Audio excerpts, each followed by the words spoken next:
All right, folks, so in this video, I'm going to talk about cutting the cord on cable and our experience with Sony PlayStation Vue. So it'll be a bit of a review on that.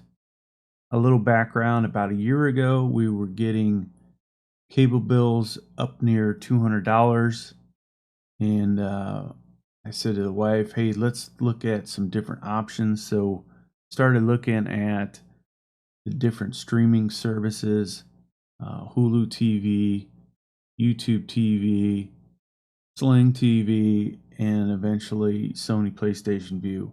I did a couple trials and found that we liked Sony PlayStation Vue the best. All right, so that was the start of that. From there, there was the headache of, well, you're renting the router and modem combo from Comcast. Now you got to go buy your own, basically, if you want to, really start to save money. So we went and bought one of those.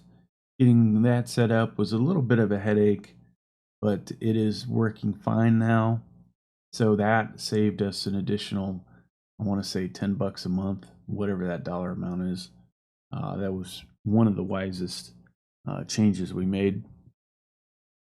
Now, also to get up and running, though, so we save money there, but to get up and running, you're going to need either smart TVs in all the locations or Roku devices. So in our case, even though we've got a couple of smart TVs and we've got some, TVs that are not smart, we ended up buying Rokus and one Amazon Fire in all those locations. So some of those are the 4K variety, and one of them's an Ultimate, which wasn't cheap. The other, were not too overpriced, especially when you get them around Black Friday, things like that. So I'm sure we probably spent at least $250,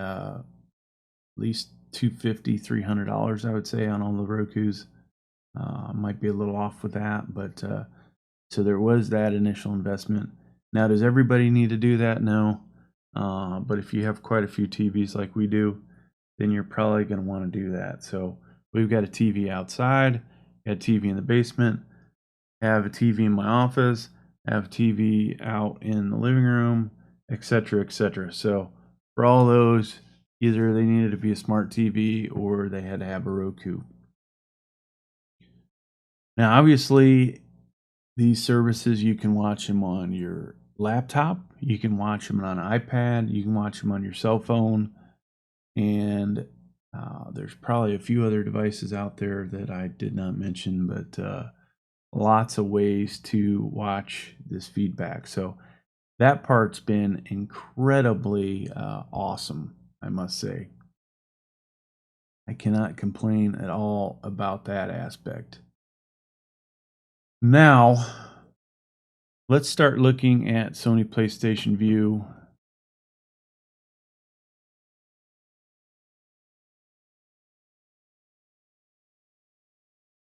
All right, so here's kind of the homepage that you see. Lets you know what's trending on Vue, and that's all, fine and dandy. Now, when you look at it from the Roku, you see a different view here, but we're just going to concentrate on the desktop version. All right, so things I like about this. So one is we have separate profiles in here, and you can pull this down and see the different profiles. There's 3 of us in the house. We only have 2 profiles. My son never watches TV, which is amazing. So we have that. Under there, though, one of the cool things is the fact that you can have favorites. So not only can you separate it by family members, but then you have these little hearts here, and if you click on that and remove the heart, that doesn't show up on your guide. You can narrow your search down by sports channel, kids channel, movie channels, news channels, which is nice. So that is a big positive. Now, something that drove me nuts about having cable was the DVRs. We had one DVR, then we realized we needed a second one because somebody was hogging the channel all the time, or the cable box. We got a second one so I could have it down in the basement. And, of course, that adds to the cost. And really, I only needed it during football season. That's the only time I really care to be able to record stuff. So that was an added expense. Well, with Sony PlayStation Vue, you've got pretty much an unlimited DVR on here. You can see some of the channels that are on here. Some of these are not actually my DVR recordings. I'm not sure why they're in here, but so the pretty much unlimited DVR is a big plus. Now, other things I like about this are the fact that if I'm in here looking at the guide, so you see this red line across here, which lets you know that, hey, this is basically the current time, 6:35 in the morning. And if I want to click on the news, and I click on that, it'll either give me the option of, hey, do you want to watch this from the beginning, or do you want to watch it live? So that is a really nice feature, especially when you jump in on a football game, that you can start all over from the beginning. So price wise, originally I was pretty happy with the prices and the selection. So I think for a lot of these, a lot of them will have the same channels. Some of them may not have Discovery. So here was a plus with Sony PlayStation Vue. We were concerned about losing Discovery, which wasn't featured in all the packages. So it is here. That was a big plus. While we're looking at channels, one of the negatives is the fact that there was no weather channel. So really, especially right now with the hurricane going on, that was a big negative. All right, so access package $49.99, or which is better, is actually $54.99. So another $5. You get a bunch more TVs, or a bunch more channels. Now, the main thing that I cared about here was getting the NFL Network. So $5 more, it was worth that. But now somewhere in there used to be Red Zone in here. Now it is an additional plan that costs you $10, unless I'm mistaken, which I could be, but I think that it was originally in this, unless I was paying $10 more and I did not know. But you can add HBO and Showtime. So really, you can get this basically back to what you had for cable. And at that point, it becomes just as expensive. Now, picture quality, when it's actually streaming well, it is a pretty nice high def 1080p picture. So that part is good. All right, so let's start talking about some of the negatives in here. And probably the biggest one that at times drives me nuts, and I can't say that the cable box never did this, but buffering. Sometimes shows just, don't want to load up at all, or they will load up and then they'll buffer. Some of that's attributed to the Roku devices. Sometimes those overheat, which is annoying. So things like the Rokus, you want to make sure you keep them out in well ventilated areas. If you don't, that will, could cause some problems.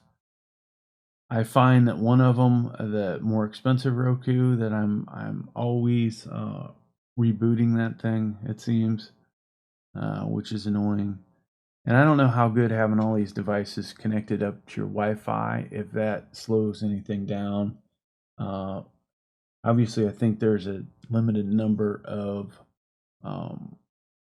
devices that can be connected. So, a house of 3 people is probably never going to hit that limit. But if you had a bigger house and everybody had all kinds of extra devices, you might need a better router.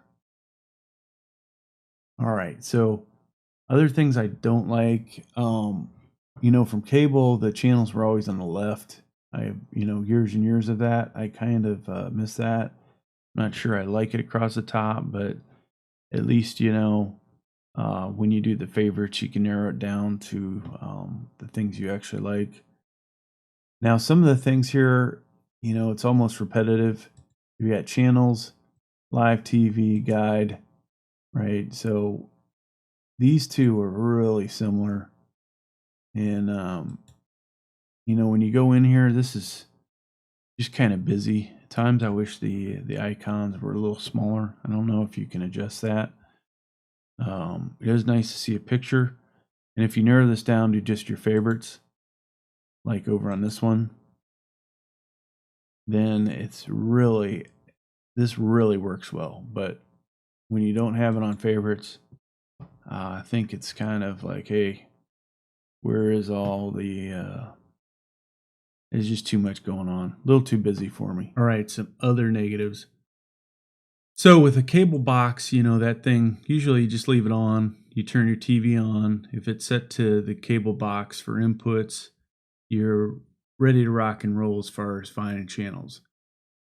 Sony PlayStation Vue, a little different.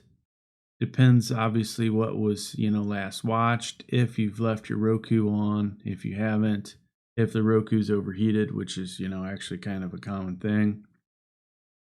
So a lot of times you go into the Roku and you're on the main menu, and it will take you a little while possibly to find your Sony PlayStation Vue app, unless you have arranged it so it's the first thing, which, can definitely be a time saver.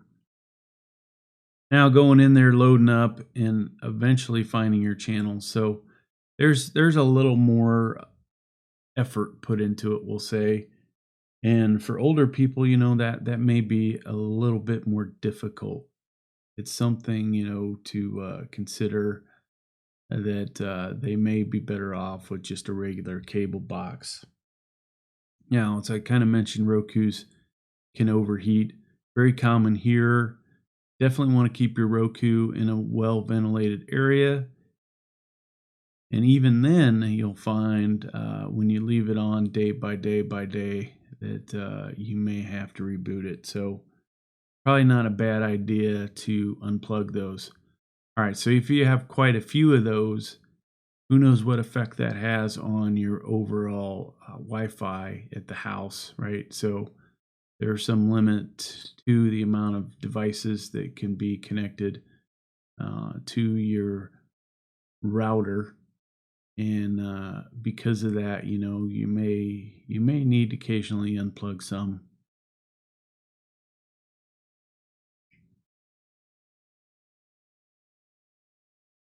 All right, well, that about sums this up.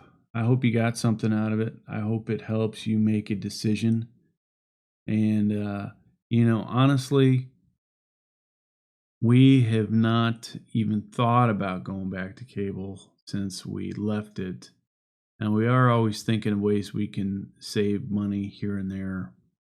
And maybe we'll check out Sling TV and drop down to Sling Blue or Sling Orange. But for now, pretty happy with Sony PlayStation Vue. Is it perfect? No. Could it be better? Yes.